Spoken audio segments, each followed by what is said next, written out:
In Season 1 of The Story of Stuff, we looked at a system that creates way too much stuff and way too little of what we really want.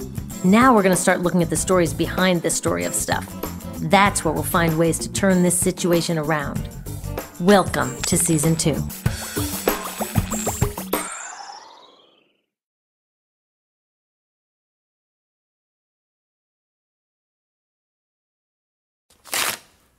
These last few years, I've had to get a lot more careful about how I spend my paycheck. Everyone has.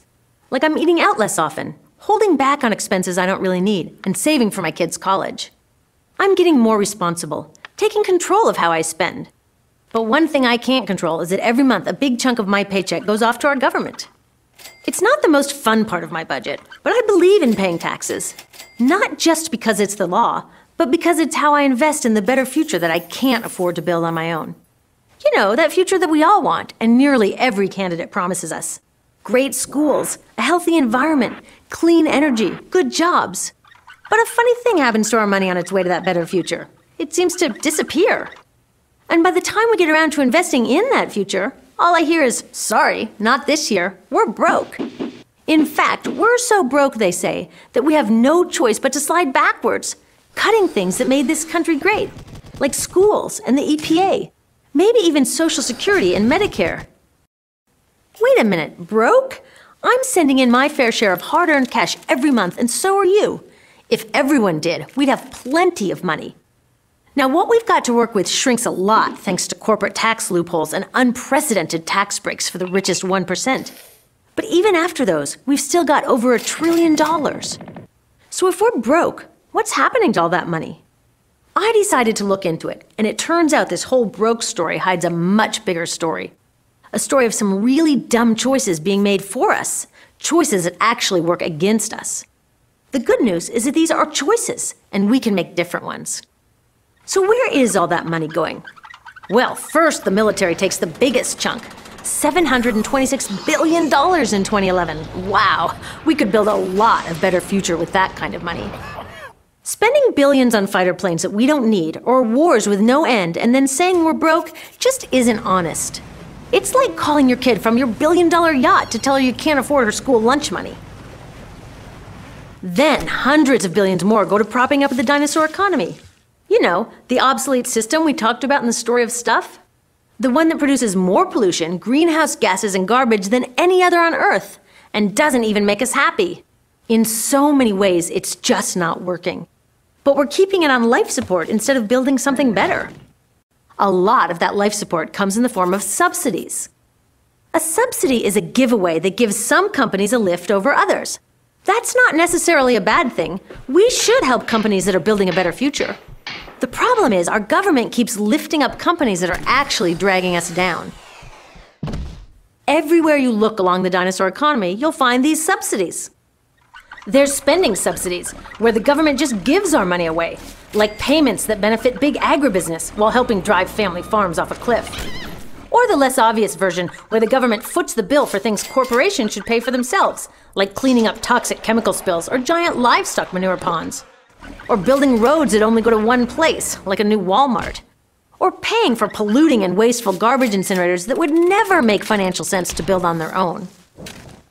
Then there's tax subsidies, which excuse big corporations from contributing their fair share, like the enormous tax breaks granted to oil and gas companies, even in times of record profits. These subsidies amount to billions we should be collecting and putting to good use.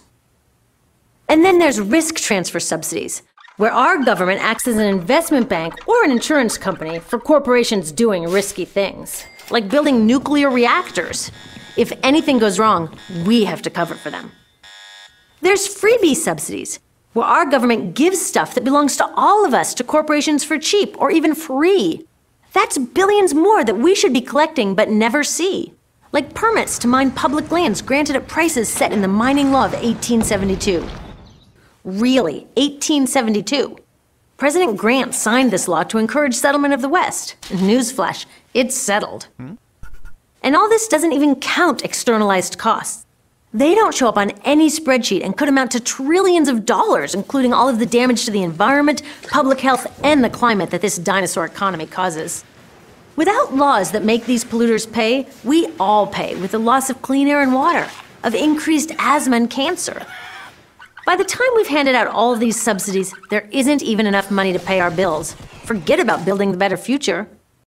So why is there always enough money for the dinosaur economy, from big oil to bailouts for big banks, but when it comes to building a better future, we're supposedly broke? Maybe it's because these guys know how to ask for it. Their lobbyists and giant campaign contributions let our government know what they want and what they'll do if they don't get it. And it works. U.S. senators who voted to keep big oil subsidies in 2011 had received 5 times more in big oil campaign cash than those who voted to end them. So, while subsidies should be a tool to help companies that are helping us all, they've become a prize for those with the most power to get on the handout list. But you know who has the real power? We do. What if we got as protective of our tax dollars as we are with the rest of our money?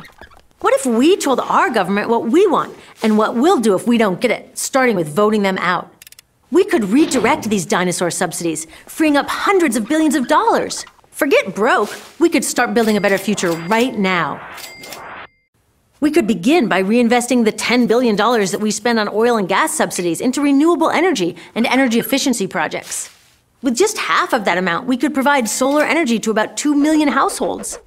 Then use the rest to retrofit 500,000 homes, creating jobs and saving energy year after year. The average cost of cleaning up a toxic Superfund site is $140 million. Let's make the polluters pay and instead invest our money in developing safer materials so we don't have to worry about spills in the first place.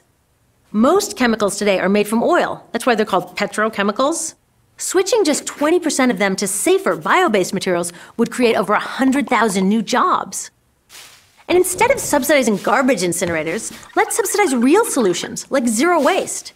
Raising the U.S. recycling rate to 75% would result in 1.5 million new jobs, with less pollution, less waste, and less pressure to harvest and mine new stuff. What's not to like? That would still leave billions of dollars for improving education, the best investment for a healthy economy. With $100 billion, we could increase the number of elementary school teachers by over 40% and give college scholarships to over 6 million students. See, we can rebuild the American dream. We can afford to have a healthy environment, good jobs, and top-notch public education. But not if we continue subsidizing the dinosaur economy. So the next time you have an idea for a better future and someone tells you, "That's nice, but there's no money for that," you tell them we are not broke. There is money. It's ours, and it's time to invest it right.